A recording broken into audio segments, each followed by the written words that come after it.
Good morning, everyone. Uh, Welcome to our CCS 102, Topic 2. That is an overview of the theories of economic development. My name is Dr. Pius Mpendamani. Hope you're going to enjoy our, our lecture. So, we are going to have our lesson objectives. Number one is to ensure that the learners are exposed to and understand the various theories of development. Hope you're writing down. Number two, we have to ensure that the learners understand and appreciate the meaning, dimensions, and indicators of development. So you be in a position of understanding all those dimensions and indicators of development. Number three is to stimulate discussion among the learners on various issues covered under the unit. Hope you're going to enjoy. So, what are our learning outcomes? So, by the end of the topic, the student should have an understanding of what theories are. So, know the meaning of the theory, and you have detailed the detailed knowing of what is the theory and it is all about, and their relevance in contemporary development and how you can relate them in contemporary development. Number two, clearly define the various dimensions and indicators of development.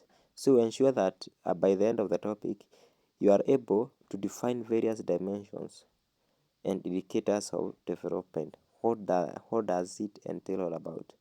Number three, we have identify measures required for sustainable development. What are the measures? What are the key points we are going to employ for us to have in sustainable development? So we are going to have a recap on social development. Development that meets the needs of present without compromising the future. So sustainable development, we say that it is development that is able not to affect the future's intentions or the future's outcomes. So what you are going to do it today, will it compromise or will it affect the future? So it is the one that will enable the one who are going to come in future being able to exploit the resources that we have for them, being not affected so much or being depleted. So you see, we have economics, social, political, and environmental development. Number one, we see social development. It is improving the well-being of everyone in the society so that they can reach their full potential. Social, it is to improve everyone. It is social is all about all the people. You understand? So this translates to widening to access of basic life needs such as education, healthcare, security, food security, that is access, quality, and affordability, and other amenities that define dignified life and livelihoods. It's all about what we require, we as people. We have education or the secondary and the basic needs. You understand? But mostly the secondary needs. We have an environmental development. This basically refers to the situation where societies live in a clean, safe, and healthy environment. As how it says, environment. Environment is all things that are surrounding us. If you make sure that the environment that you are living in is clean, safe, and healthy, we make sure that we have that kind of development, making sure that we are not polluting our environment, either with noise pollution, air, and water pollution, and the like, or everything that is surrounding you. Understand? Or the air, yeah, we have space pollution. Sorry, yeah, there are many whatever. There are many satellites which have been disposed in our space there, which are not working. ensure that we have a good environmental development. What are the characteristics of this environmental development? Number one, we have proper waste management and effective drainage system. So how are you going to dispose the waste products? How? Make sure that the waste products are safely disposed where they are supposed to be. You understand? Make sure that you you you dispose it where it is supposed to be, and this starts with you and me. Understand? We have wise use of water resources. So ensure that anything that we ensure that everything that is dealing with water is safely used. You understand? For example, also the river sources are supposed to be protected. Our rivers, our sources of rivers, they must be protected from being polluted under any case. You understand? We have advocate of services that promote clean air. So ensure that even though ensure that your air is clean, you can be in a position of advocating for services that can promote clean air. For example, you plant trees in your environment. You know very well trees are able to clean our air and also increase the oxygen in the atmosphere, and also reducing the carbon dioxide that is around our area, our environment. So which could lead to the global warming and some impacts on the life on the environment. You understand? And also we have a management of wildlife and heritage. Wildlife heritage, that is game reserves, national parks. So we ensure that the lives of the animals, the wildlife, and also the lives of the animals that we are living with, they are being in a position of being protected from damage or being poached by the poachers. You understand? We have political development. What are the characteristics of development?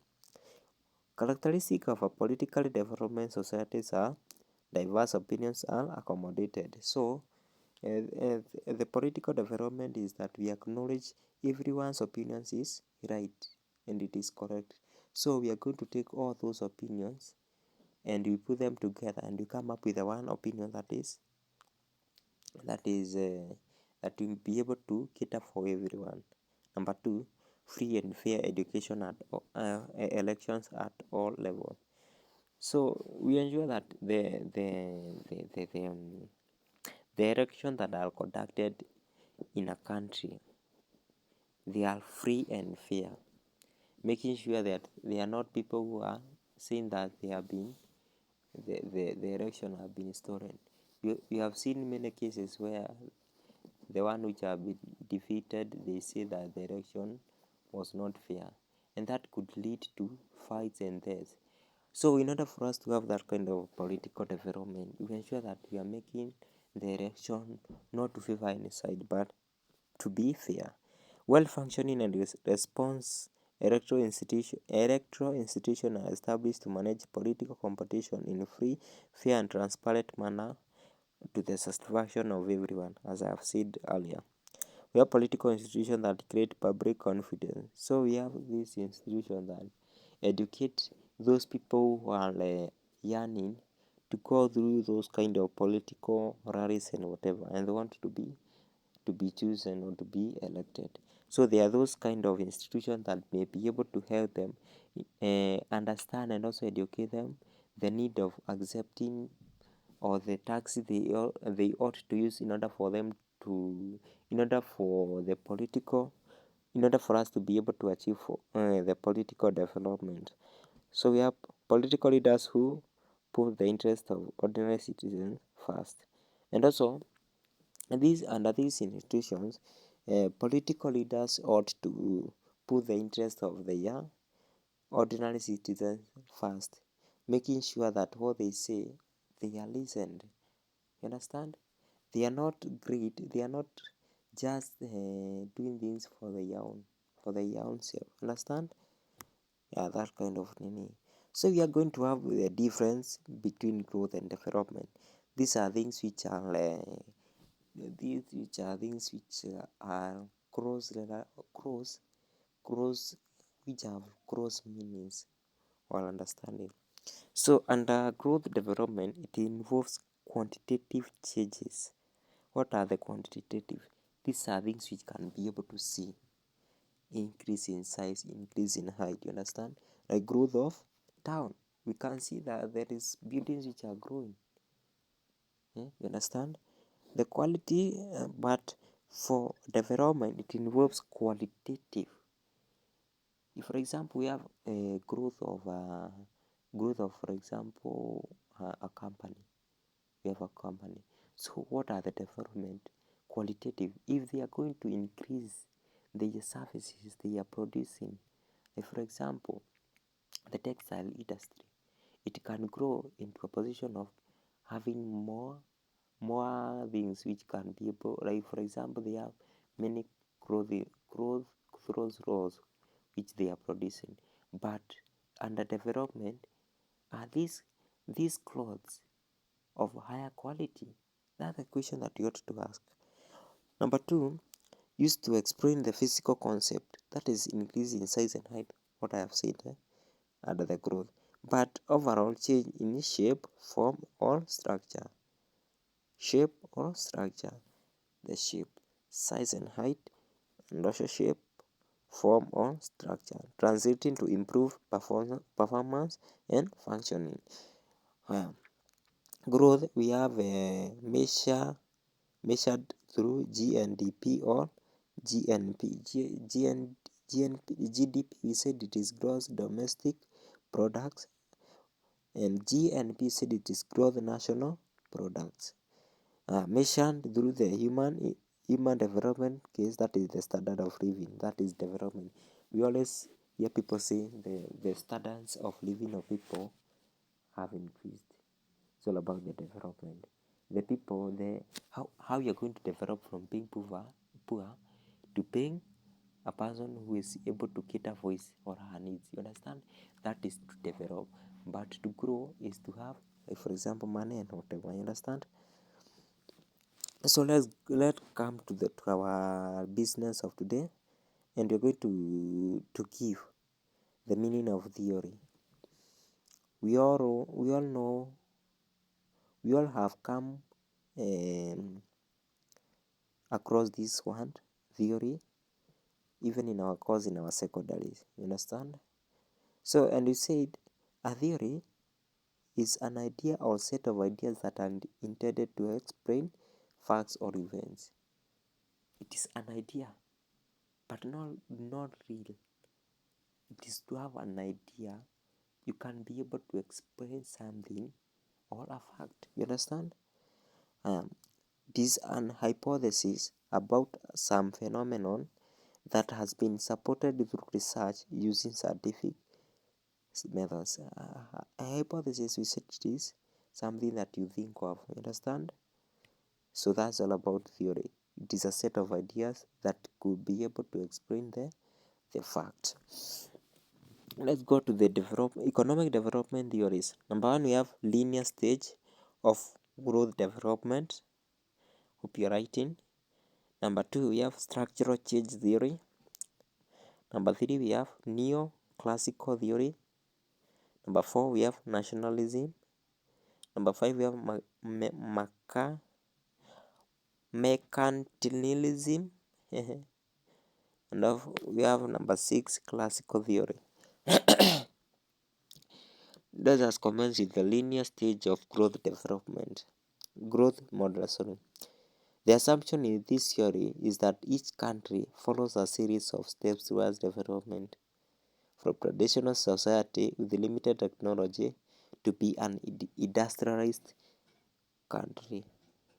So what am I trying to say? Linear stage. To have linear is to commence from a certain point. You understand? you came from something from as low going to upper. And they are giving an example of a country that had not embraced technology, but it came from traditional to being industrialized. Meaning industrialized, it has accepted technology with a higher with a high rate. Understood? Any question? Okay. Yeah, there are two models related to linear stage. You have Ristow's stage of growth model, and you have Harrod model, Domal model. So Rostow's stages of growth model. We are going to commence from traditional society.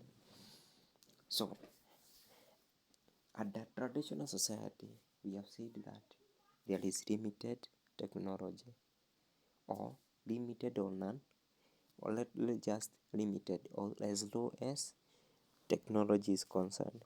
So next we have precondition for takeoff. That is commercial exploitation of agriculture and extractive industry. So we have come from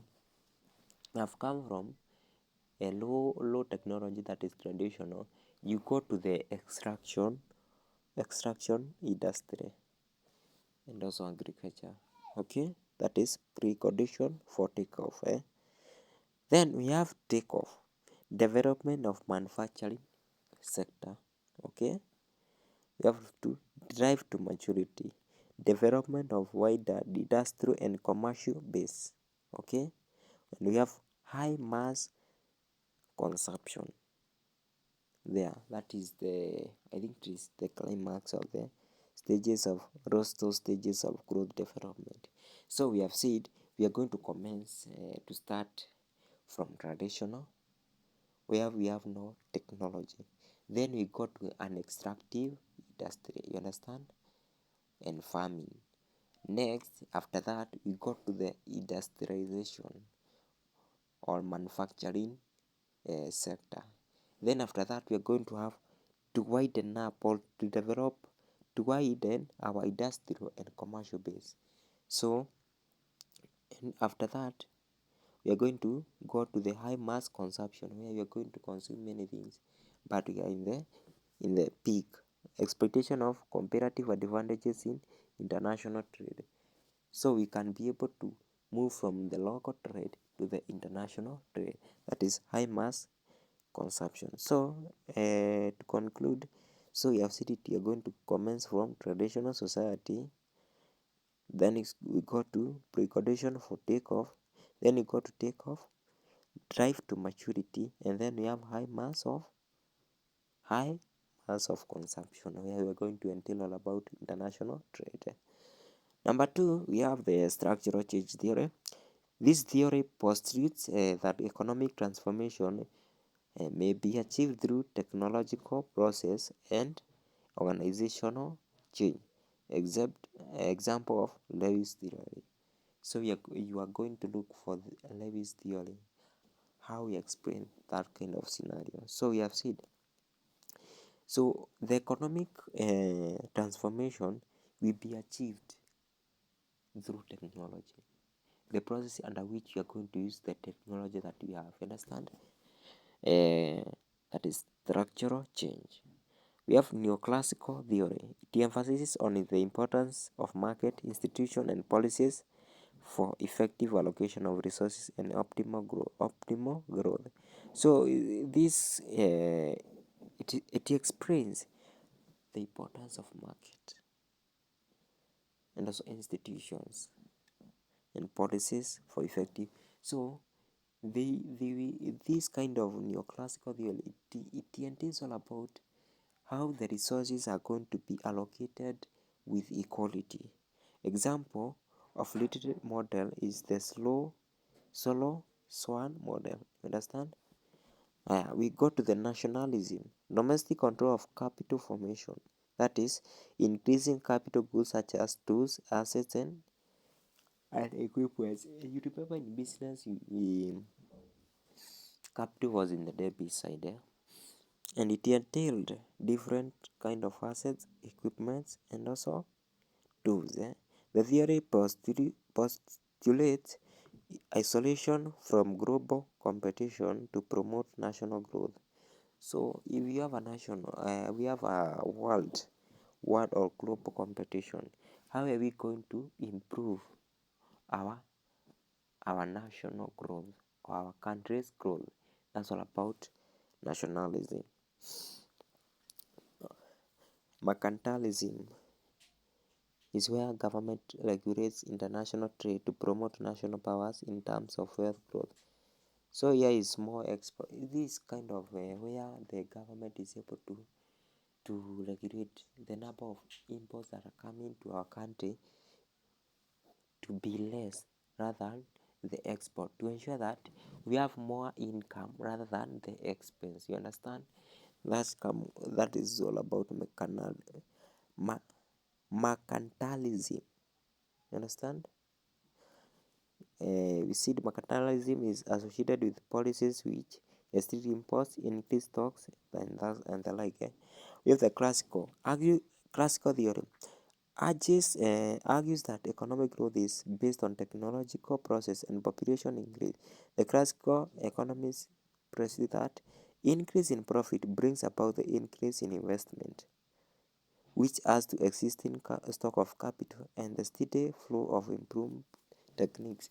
So this kind of economists say that um, if we have that kind of increased profit, if we have much profit, so if you have profit under one business that you have done, like for example today, for example, which kind of business would you wish to venture? Like for example, selling second things, you understand?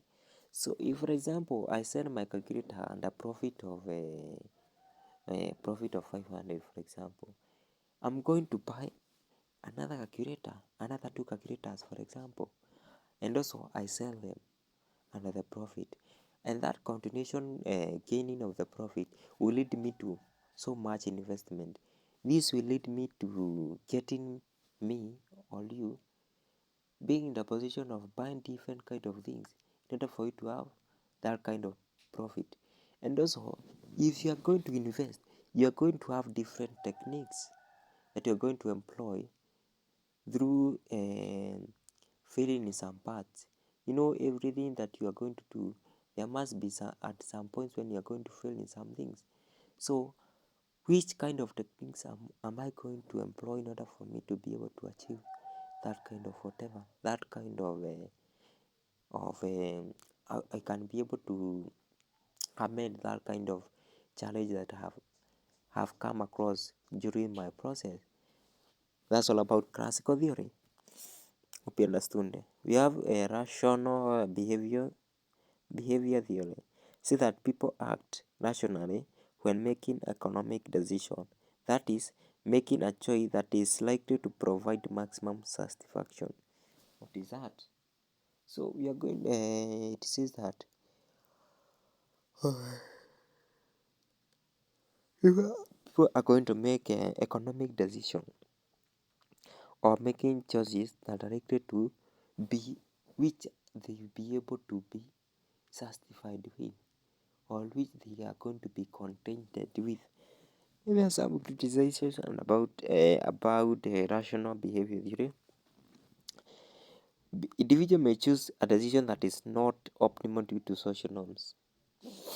Yeah, you can be in a position of following those kind of social norms, and you're not wishing to violate them. So you can choose. You can make a decision that will lead you not to do what you have, but you are following the social norms or what you believe in your the culture. Number two, the individual do not always act their own pure self-interest. So there are some interests that you forget when they make this kind of decision. They opt to forget about them, but that is whatever. Individual try to satisfice rather than maximize decision outcomes. So individuals rather than rather than rather than minding what are the outcomes of doing this kind of thing, they prefer being satisfied first.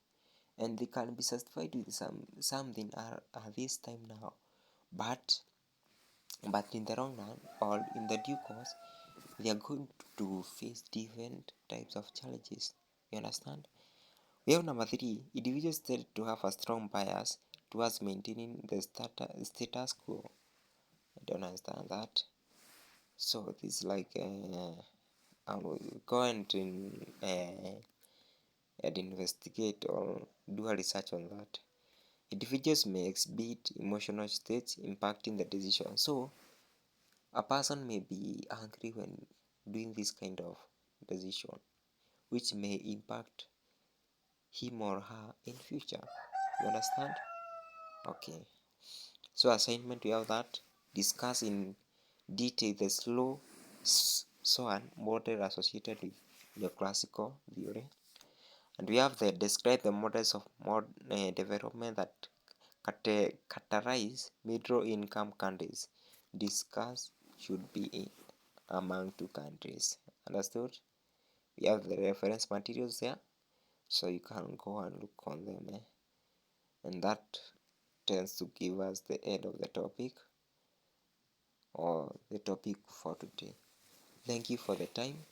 This assignment should be done within your group and should be presented during the physical time. Thank you very much.